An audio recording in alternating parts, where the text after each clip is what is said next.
আসসালামু আলাইকুম। প্রিয় দর্শক, সরকার 21শে এপ্রিল একটা প্রজ্ঞাপন জারি করেছে। সরকারের স্থানীয় সরকার বিভাগ, মানে স্থানীয় সরকার ও পল্লী উন্নয়ন ও সমবায় মন্ত্রণালয়, যার মন্ত্রী হলেন আমাদের বিএনপি মহাসচিব মির্জা ফখরুল ইসলাম আলমগীর এবং প্রতিমন্ত্রী মিস্টার শাহ আলম। যাই হোক, এই মন্ত্রণালয় একটা প্রজ্ঞাপন জারি করেছে। সেই প্রজ্ঞাপনটা হলো প্রতিটা উপজেলায় উপজেলা পরিষদের যে কমপ্লেক্স ভবন আছে, সেই ভবনে দ্বিতীয় তলায় একটা করে পরিদর্শন কক্ষ স্থাপন করতে হবে এবং সেই পরিদর্শন কক্ষ হবে ওয়াশরুম সহ, মানে অ্যাটাচড বাথ যেটাকে বলা হয়, একটা অ্যাটাচড বাথ সহ একটা পরিদর্শন কক্ষ করতে হবে। কেন? ওখানে যে আমাদের এমপি সাহেবরা বসবেন, এমপি সাহেবদের একটা আবদার ছিল। ওনারা জাতীয় সংসদে বলেছেন যে যখন আমরা এলাকায় যাই, আমাদের বসার কোনো জায়গা নাই, কাজে আমরা উপজেলা যখন যাই তখন উপজেলা পরিষদে যাই না, ওখানে ওদের কাজের ব্যাঘাত হয়, অথবা আমাদের জন্য আলাদা একটা বসার জায়গা থাকা ভালো। এটা আপাত দৃষ্টিতে ভালোই মনে হয়, আমার কাছেও ভালো মনে হয়, এটা খারাপ না, আইডিয়াটা খারাপ না।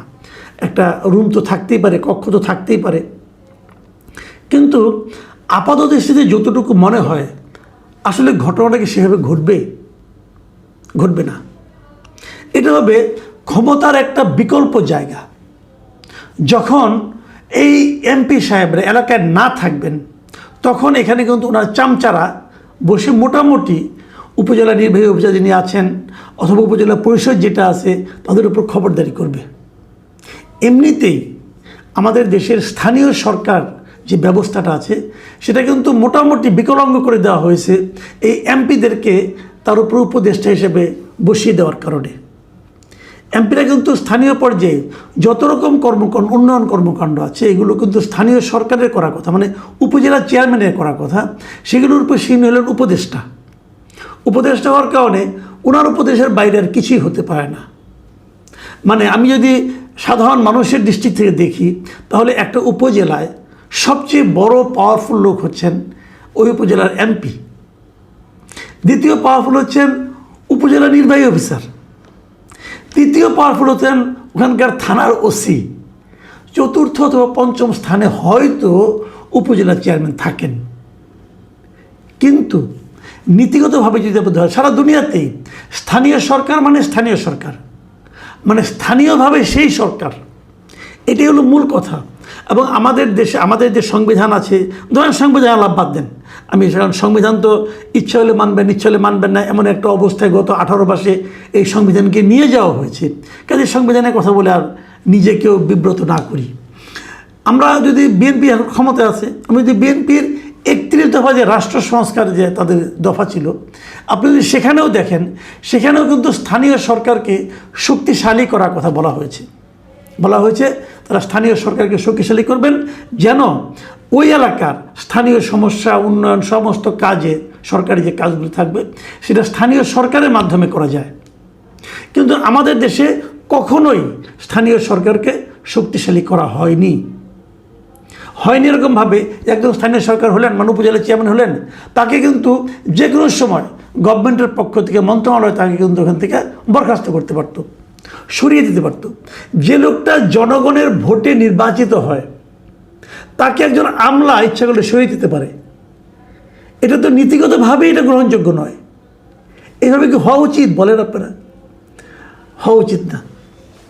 আপনি এমপি সাহেবকে বলে দিচ্ছেন সব ক্ষমতা, যে এমপি সাহেব তো প্রয়োজনের সময় তাকে পাওয়াই যাবে না, উনি তো ঢাকায় থাকবেন, তাহলে ওনার কাছে আপনি কেন সমস্ত ক্ষমতা দিচ্ছেন?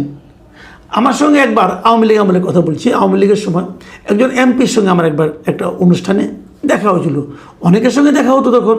তো একটা টকশোতে গিয়েছি, ওই এমপি সাহেবও আসছিলেন। তো মানে অনুষ্ঠান শুরু হওয়ার আগে কিছুক্ষণ এমনি আলাপ চাহিদা চলছিল, তখন ওখানে ওনার বেশ কিছু ফোন আসলো, এলাকা থেকে ফোন আসলো, ওখানকার উপজেলা চেয়ারম্যানও ফোন করেন একবার দেখলাম, এবং ওখানকার আরও তার দলীয় কিছু কর্মীরা ফোন করলো, কিছু উন্নয়ন কাজটাজ দিয়ে শুনলাম উনি কিছু পরামর্শ দিলেন। তো আমি ওনাকে বললাম যে উপজেলা চেয়ারম্যান আপনাকে ফোন করে কেন? তখন উনি হাসলেন, হেসে বললেন যে সে কি আমার অনুমতি ছাড়া কিছু করতে পারবে? আমি বলছি কেন, এটা কি ব্যক্তি হিসেবে আপনি এই পাওয়ারটা কাটাচ্ছেন, নাকি পদটাই এরকম পাওয়ার? তো উনি আমাকে বললেন, দেখেন আমি একটা কথা বলি আপনাকে, একজন এমপি কাগজে কলমে যাই থাক না কেন, ভার্চুয়ালি উনি যে এলাকার এমপি উনি ওই এলাকার রাজা বলতে পারেন। ওই কি প্রেসিডেন্ট না, প্রাইম মিনিস্টার না, রাজা। প্রেসিডেন্ট প্রাইম মিনিস্টার তো অনেক কিছু নিয়মের মধ্যে করতে হয়, আর রাজার কোনো নিয়ম মাইনা করতে হয় না। একজন এমপি ওই এলাকার রাজা। তো একজন এমপির যে কি বিপুল ক্ষমতা, এটা আপনাকে আমি বলে বোঝাতে পারবো না।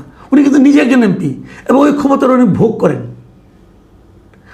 এবং উনি মোটামুটি আমার পরিচিত ছিলেন এবং মোটামুটি একটু আমি তাকে সৎ হিসেবেই জানতাম, তুলনামূলকভাবে আর কি। ক্ষমতা এগুলো তো কেউ সৎ থাকেন না, তো ধরে নিচ্ছি উনি তুলনামূলকভাবে ছিলেন। এবং উনি আমাকে বললেন যে এই ক্ষমতাটা আমাদের দেওয়া উচিত না। আমি নিজে এমপি হয়ে বলছি, আমাদের হাতে এত ক্ষমতা থাকা উচিত না, একজন ব্যক্তির হাতে এত ক্ষমতা এটা উচিত নয়, উনি বলছিলেন। তো আমাদের এমপিরা এবার যারা এমপি হলো, আমরা কিন্তু একটা আন্দোলনের মাধ্যমে, অনেকে এটা বিপ্লব বলেন, আমি এটাকে একটা গণ আন্দোলন বলি অথবা একটা অভ্যুত্থান বলি, যাই বলি না কেন, এই আন্দোলনের মাধ্যমে আমরা একটা স্বৈরাচারী সরকারের পতন ঘটিয়েছি। এবং আন্দোলনের মাধ্যমে প্রাপ্ত যে সরকার এসেছে তারা একটা নির্বাচন দিয়েছে।